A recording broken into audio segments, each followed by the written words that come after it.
it's Positivity City on Happy Times and Places as I, Toby Hadoke, and my guest see if we can agree on the best things about a Doctor Who story. Hi Toby, it's Derek here. Thank you so much for letting me participate in this. Although I'm normally a Star Trek fan, Doctor Who, classic Doctor Who, will always have a special place in my heart. And it's Tom Baker who is my doctor. The serial's my Nightmare of Eden. And over the years, it's had a critical lambasting from fans and reviewers for various reasons. But I would like people to give it a second try. Well, welcome back. It's time for episode 2 of Nightmare of Eden, which has been chosen for me by my friend Derek, who I haven't seen in a very long time, actually. So it's nice to reach out to somebody who doesn't live far away from me at all. But you think you're in touch with people because of Facebook and social media, and then you go, I might not have seen them for a decade. So thanks for doing this, Derek. I love that, and I love the fact that it's given an excuse to talk, even though we haven't actually even talked directly. And I'm not talking to you directly either, gentle listener, but I appreciate the fact that you're there, and I hope you will enjoy joining me in the corridors of the Empress as we press play on episode 2 of Nightmare of Eden. I know this stuff, but it's funny when you're talking out loud directly, you suddenly go full of doubt. Nightmare of Eden, Nightmare on Eden. No, what? God. Yeah, he knows a lot about Doctor Who. Does he know what all the stories are called? Of course he does. Only an idiot doesn't know what all the stories are called. Right. So we're going to press play in 3, 2, 1, go. That's what it was. It's because today or the other day I released the video version of this. Hello, viewers, which comes out much later than the audio because it takes longer to put together and upload and all of that. And it's of the Rebos operation, which I still sometimes by accident call the Ribos operation because that's how I knew it for years and years and years and years until I'd seen it. It's odd because Nightmare of Eden, it's Nightmare of Eden. By Bob Bakar, Nightmare of Eden. I remember this episode beginning with the reprise with the video effect fly thing, which I suppose is the only way you can do a sort of flying insect, but it's not great, that, unfortunately. But it does the job. It tells you what's going on. And I love that image of the two ships together, fused together. That was my choice for episode 1. And so, yes, someone on Facebook said, don't worry about the Rebus operation. These are the mistakes I make. Warriors from the... Yes, you can see somebody holding that panel. Warriors from the Deep, Nightmare of Eden, and there was the Sunmakers were all the ones that confuse them. I still sometimes struggle with whether Time Lord's one word or two, either. I think it's because it's stuff that you know that if it's really ever important, you can just look at it and so you don't commit it to memory, which is why now, we forget stuff so quickly because when you were a kid, you had to commit a lot of this knowledge that you had about Doctor Who to memory if you read it, because you might have read it in a newsagent, so for a magazine you couldn't afford to buy. Whereas now, of course, if you need to know anything, you can just look on Wikipedia. And I'm not talking about Doctor Who now. I mean, there's loads of things where I think, I don't know a thing, I'll look it up. But you look it up to satisfy your craving for the knowledge there and then, but you don't necessarily commit it to memory because, if ever you need to find it out again, you'll look it up again. So I don't remember recipes in the way that I used to either, because I know I can just look them up on my phone. And that's not good for the brain. So, but I'm still slightly disappointed with myself I don't know if I think my brain started to play tricks on me as I've got older. I like the way in that earlier scene when Doctor Who says Vraxoin and Rig goes, oh dear, that's not good stuff. David Dacre, I'm from the Midlands, so and I believe he's an actor from the West Midlands, and he played Harry Crawford in Boone.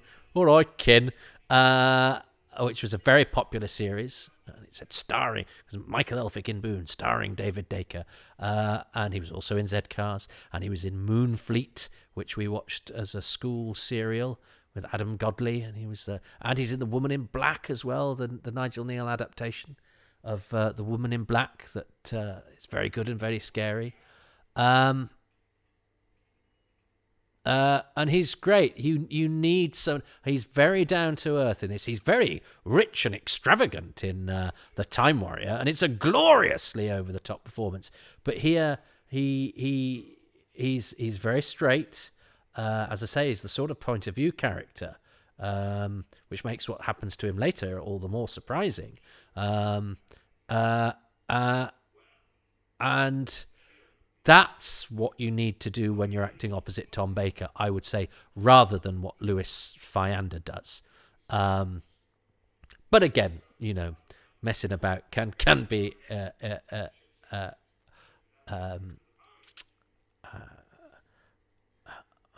it can spread like a pandemic. It can be catching. But I do, I do like the way that the Doctor inveigles his way into Riggs' trust. You need that. I mean, I used to get bored sometimes when I'd read Doctor Who books. I go, oh, they've landed in a place and it's going to take them 3 chapters to establish that they're not the bad guys. And I mean, there are some whole stories like Frontier in Space. They just go from planet to planet being accused of being a spy or a bad guy. And I know some of that is important for us to, because it shouldn't be so easy for them to wander in and establish themselves. But that's the brilliance of the psychic paper that Russell T Davies came up with. It's almost like saying, should we get on with the story rather than delay the story with stuff that actually, you can only go so far with, and it can be a bit boring if people don't trust our central characters. But the way that they do it with this Doctor. In this story is that his quick-wittedness is his almost sort of arrogant way he sort of breezes in and takes control is infectious enough. And infectious was the word I was looking for before when I was talking about overacting. It's only come to me 5 minutes too late. Is enough to sort of convince Rig, who we've established is a very sensible character, who it's quite early that he gets vraxed with the dentist mouthwash thing. And now I do wonder where. So, because if that's a drinks dispenser, has somebody got inside it, or are the drinks dispensers two-sided and somebody's just the other side? Anyway, I mean, it doesn't matter, and it's a very sort of sci-fi moment, isn't it, where nobody's looking and somebody, well, not even a sci-fi moment, it's a sort of Agatha Christie poisoning moment. And at the moment, I think because the hand brandishing things has been stopped, with the laser gun off camera or the half glimpses here, you sort of, it's quite a nice diversion actually. You sort of think, oh well, it's the guy that we've only half glimpsed so far. He's probably administering the poison or whatever that is. Turns out it's Fraxoin. So Rig is now doomed. Now, this is the only sort of struggle I have with the story, is that it seems to me that the story is saying anyone who takes Fraxoin ends up dying. But then nobody would take it, surely. Nobody would take it. The people that take heroin, who die of heroin overdoses, think they're going to be the ones who aren't going to die, because heroin doesn't kill everybody. But you're not going to think that if it kills everybody. You go, well, no, I don't think anybody, or very, very small number of people would take something in the full knowledge that it will absolutely 100% kill you. Now, I may be wrong, but I just feel that in the past few times I've watched the story, that's the impression that it gave me, and I unfortunately can't listen to the dialogue too carefully this time around to see if that was a misapprehension. And I think so. A slight improvement, I think, could have been you end up dying of it usually because your habit goes out of control or whatever. But the idea that no, it's a drug that kills you. No buzz is worth 100% dying for. So anyway, I'll leave that there because I'm accentuating the positive. But I just thought that was an area where. But I suppose they had to be careful about how much they talked about the drug element of it anyway. And I suppose the message for the kids is drugs are killers. There's and there's no nuance there. And any good time that they give comes at the price of your life. So I suppose in terms that Doctor Who's a program watched by children. I was 5 when this was on. This is December 1979, so it's a month before my 6th birthday. But I remember it so well. Yes, that's how I mostly remember Dimmond is as a blonde silver-suited guy on a monitor. I think David Dacre does this. Does his descent into drug-induced oblivion very, very well. And I do think it's rather sad because Riggs a good guy, and as I say, he doesn't take the Doctor's nonsense. He does a little bit of research and he catches him out, which leads to that line that Derek enjoyed so much. But I suppose then the story. Well, it's a bold thing to do with a character. It ups the stakes, and the story. The story moves on without somebody who seemed terribly important, and he's got some great scenes later on, and yeah, K9 going into danger. The spaceship does look like it's sort of made out of hazard tape, doesn't it? It's almost like the walls are saying, "Don't go here." But I like the video effects work there. And Tom Baker isn't as wayward as we're led to believe. I mean, he is on occasion. I wonder with season 17 if there's a bit of the sort of Phantom Menace thing going on. Is that fans of a certain age, and I am definitely prone to this. I want everyone to take Doctor Who seriously and to not mock my thing, because I grew up with people mocking Doctor Who, and so for me it was important to point out wherever possible. I remember Stott in those glasses as well. So this is Stott, played by Barry Andrews. We don't know it's Stott yet, but we've heard about Stott. But he's the mysterious figure who we probably think is drugging the Vraxoan. And this is Tom Baker going down the same flight of stairs about 300 times. But that's efficiently done. I mean, the stairs don't have... They're not the sturdiest, and you actually see one collapse under him there. But that's a good use of a small portion of set to give a sense of scale. You know what you're complicit in it. You go, pretty much know what you've done there. But I think that's perfectly acceptable. Stott's got a nice scar on it. So yes, what I was saying about this is that fans of a certain age, and there was a set wobble there. One for the list. The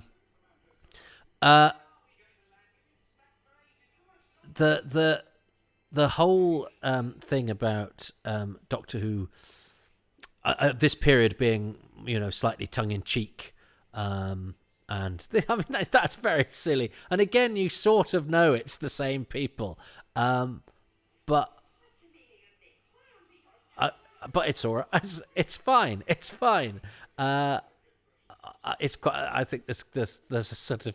There's a bit of cheekiness to that, but I quite like it. Did I see this planet moving then in the model shop? It's spinning around. I'm going to make this point about... I was desperate for Doctor Who to be serious and not for it to be silly. And it's only relatively recently, I would say, because I used to be quite dismissive also of people who go, I like Doctor Who because it's frothy old nonsense. I go, Doctor Who is not nonsense, it's brilliant. And I think it is brilliant. But you can be brilliant and frothy old nonsense. I think I still prefer to take Doctor Who seriously, although I think one of its key elements is its sense of humour.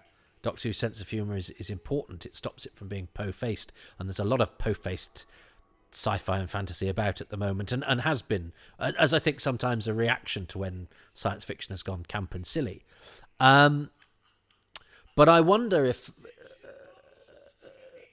as you grow up, you want the thing you liked as a kid to be taken seriously. As Star Wars fans who are.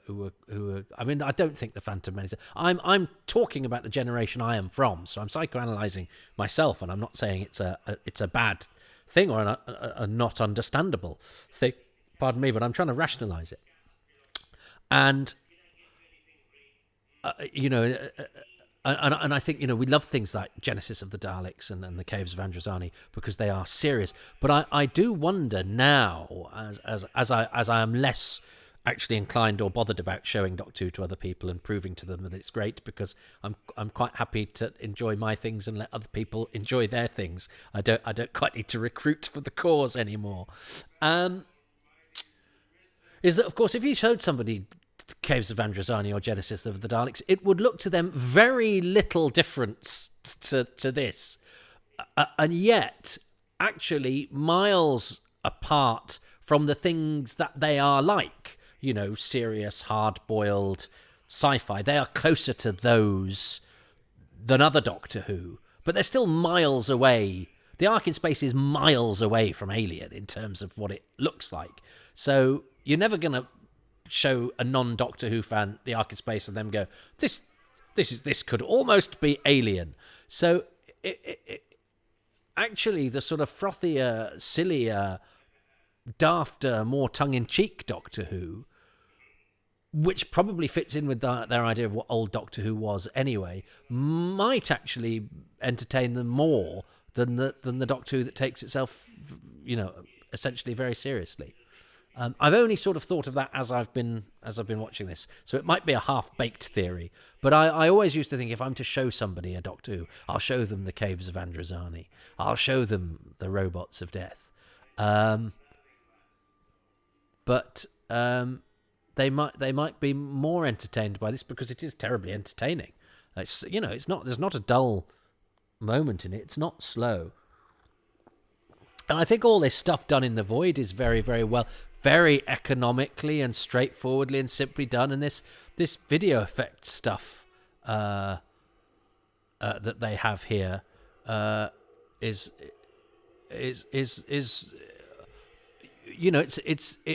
it's sort of rather new.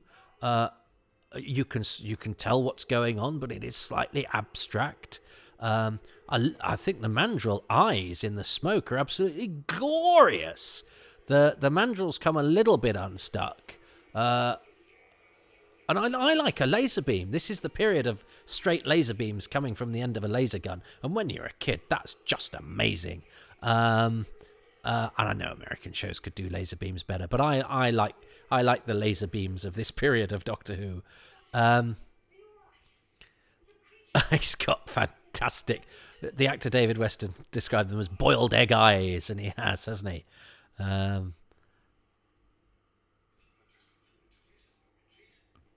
Yeah, Doctor, and I mean, you can see why he captured a generation or two. And I remember being a village hall thing. It was around Christmas, wasn't it? So it must have been a Christmas thing at the village hall. I'm from the countryside in the middle of nowhere, and we had to do a sort of charadesy sort of thing. And I remember this lad walking around, with his arms out, and I shouted out, "You're a monster! You're being a monster!" Blah de blah de blah de blah.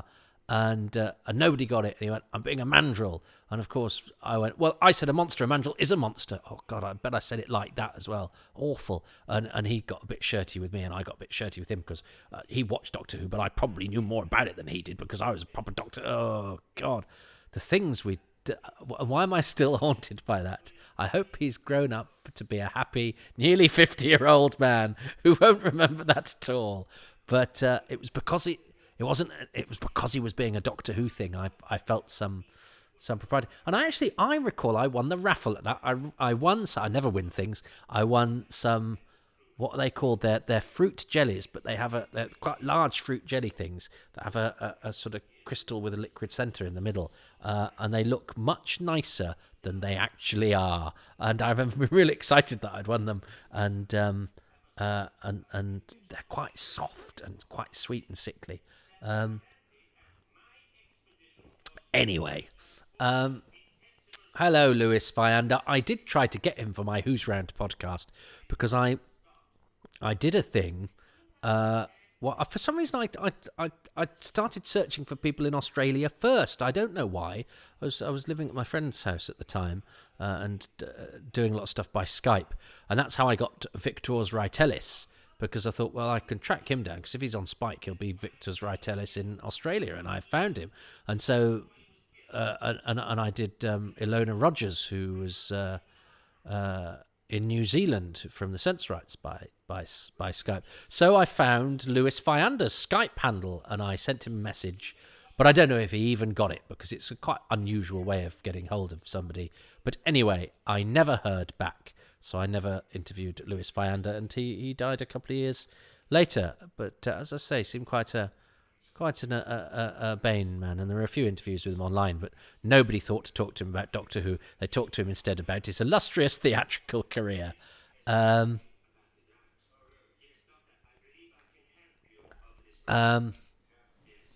I'd be interested to see what the listeners out there think. Oh, I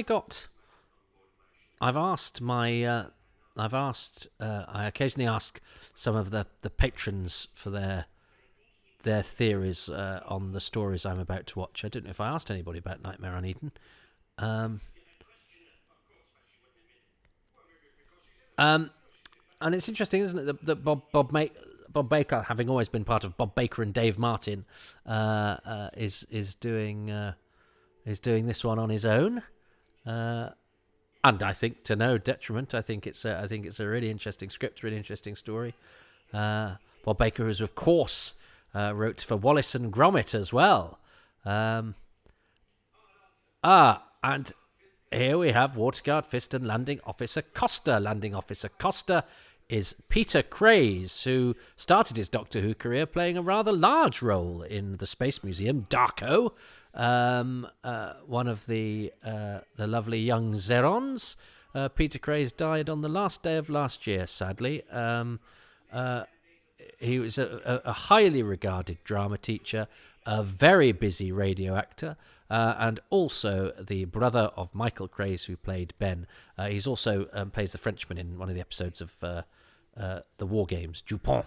And he was a really nice guy, and he died within a week of Jeremy Bulloch, who's also in the Space Museum with him, who was a fellow Corona, I think, drama school kid.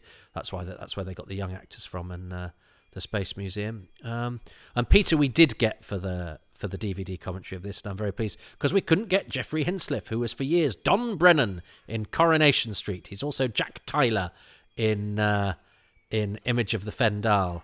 So he's been in it not actually that long ago.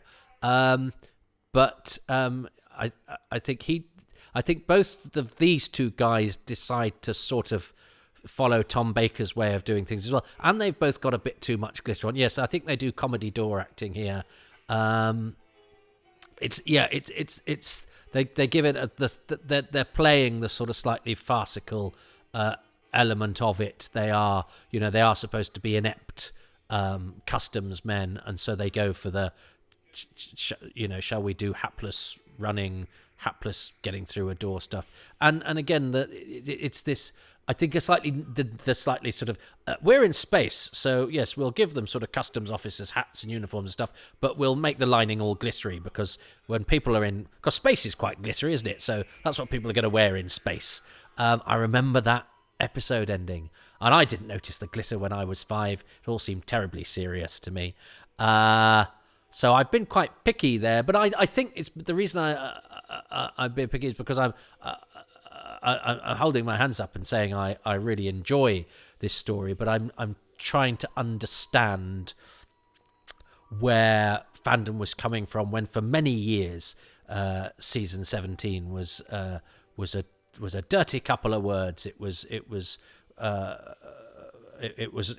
not very highly regarded. People spoke of it as if it was something that you'd stepped in, and largely because of the humour. And I mean, as I say, I think the humour of Doctor Who is really, really important. But I I do think you have to judge it, and I do think it was a time on television when you could go too far if you wanted to. But actually, the humour, even if you look at things like Z Cars and gritty programmes of the time, it was at a time when a comedy character would be, annoying neighbour or whatever, would be a slightly broader performance than perhaps some of the... And performances were slightly broader as well. So this isn't just Doctor Who. It's not like Doctor Who had this sort of silly high comedic streak and everything around it was very serious. Even in, the cop shows, you would get characters or caricatures, particularly of working class characters, I think some of the time,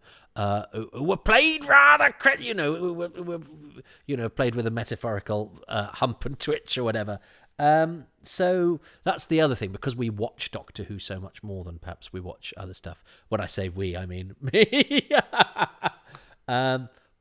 But yeah, even stuff that seemed quite sort of gritty and grown up at the time is much broader.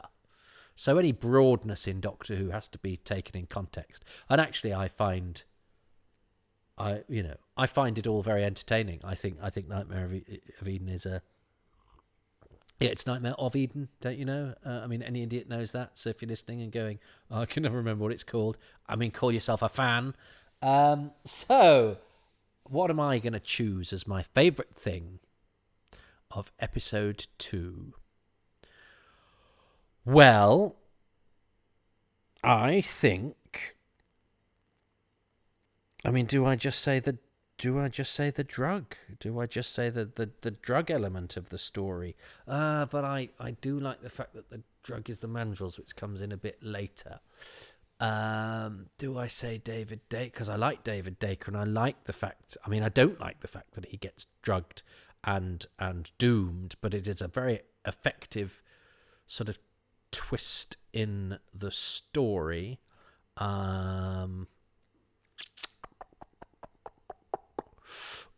It's a tricky one, because it's a case of where do I put what I'm choosing, because I don't plan this in advance, you see. Derek's already chosen the dialogue.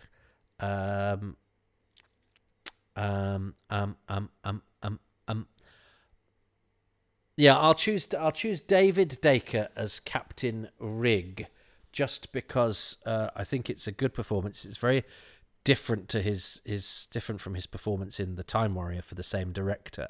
And also because I like the character who, moves from being our point of view character to being stricken, and he gets some great stuff. Next week, but I know I've got other things I'm going to need to choose, so I'm going to have to. Yeah, I'm not 100% convinced I've chosen the right thing for this episode, but I'm thinking on my feet and I can't pause because that would be boring to listen to. David Dacre as Captain Rigg, who is, I think, the pick of the performances in the whole thing as well. Where, as we know, there is an unevenness of performance, and I don't think David Dacre puts a foot wrong. What does Derek think? The second thing I liked, the attention to detail. A scene when he's running through this passenger liner chasing after somebody, and it's the same group of people. And it's the same group of people, but they make subtle changes to it. They make subtle changes to the numbers in each section. Some of where the people are sitting, some are standing, some are going around. It's little things, but it worked. And other things that were being brought up at the time, not just things like the main plot points, but other things like the insurance. These two ships collided in orbit, and the two captains are arguing over the insurance premiums that are going to be rising as a result of it. What other sci-fi show is going to show you something as banal and yet realistic seeming as that? That is actually a brilliant choice. Bravo, Derek. And absolutely, if I'd been paying more attention. I did think about going, I like the fact they use the same passengers and the same steps, but I wasn't sure that I could really choose that, because I'm not sure it entirely works, but I acknowledge its chutzpah. But I absolutely, the fact that the first thing that would happen when two spaceships crashed is that there would be an insurance claim is absolutely right. And it's a bit like what I was alluding to in part one of seeing, you know, a proper sort of surgeon scene, a proper sort of operating theatre scene, which is again those things are never going to go away. Operating theatres, insurance claims, compensation, and when you bring those into science fiction, you help the outlandish. It's the sort of protocol version. It's the form-filling version of the civvies that people wear in the film Alien. You know, where the film Alien went, well, nobody's going to wear, you know, glittery clothes in space anymore. People are going to wear the sort of clothes that they wear. Well, also, people are going to fill in forms and do all of those sorts of things that we still do. You know, in space, no one can hear you claim. Ha ha ha. I think that's a really good choice. And I love the insurance element for it. The idea that when your spaceship crashes, you do an insurance claim, because the spaceship is the equivalent of a car or a heavy goods vehicle or a cargo vessel. I mean, you know, absolutely, it's a holiday liner. Of course, they're going to have insurance, and all the travellers would have insurance. Love it. So good choice. I knew that my choice wasn't. I did my usual thing, didn't I? I defaulted to a person/performance. But it's because I've sort of got in my head that there's a couple of elements for this that are choice and juicy and beautiful. But I've got to choose the right episodes. Although, you know, there is a cause to choose David Dacre next week. But we'll get on to that next week. No spoilers. Well, look. I hope you enjoyed episode 2 of Nightmare of Eden. I'm going to go now. Let's lay off the Vraxoin. Don't want you to be high as a kite, because I just might start to check you out. Let me go. Bye. And I will see you. Well, I won't see you, but I'll yell into the void in the vain hope that some of you are listening. And next time, the void will be resonating with my thoughts on episode 3 of Nightmare of Eden. But for episode 2, that is the end. Thanks very much for listening. I hope you're very well. Take care, and goodbye. Thank you so much for listening to Happy Times and Places, which is presented by me, Toby Hadoke. My special guest this time around is Derek O'Brien, who is a prolific blogger of Star Trek original fiction, which you can find at usssurefoot.blogspot.com. Do check it out. And thanks to my patrons, who are many and include those I'm going to name this time around: Mark Owen, Richard Chalk, John Curley, Mark Dakin, Ian Gillespie, James Gould, Lisa C. Greco, Dave Hoskin, Jessica Jones, Andrew Jordan, Clive Lewis, Guy Lambert, James Lark, Gavin McLean, David Matthewman, John McClay, Rossa McPhillips, Stuart Mitchell, Nathan Moore, Matthew Newton, and Melvin Pena. The music for this podcast is specially composed by Dave Gates, and the podcast artwork is by Dylan Patterson.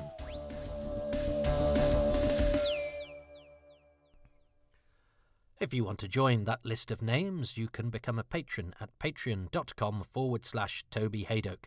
For as little as £3 per month. You do get charged straight away, though, so beware of that. £3 a month, right up to, oh gosh, you could do $1 million if you wanted. Although the rewards are pretty evenly spread across all of the tiers. There's the odd carrot for the slightly higher ones, but it's pretty much you get the same no matter how much you can afford, because it's all about what you can afford, and there's no pressure, of course. Indeed, one-off payments are welcome at ko-fi.com/Toby Hadoke, and none.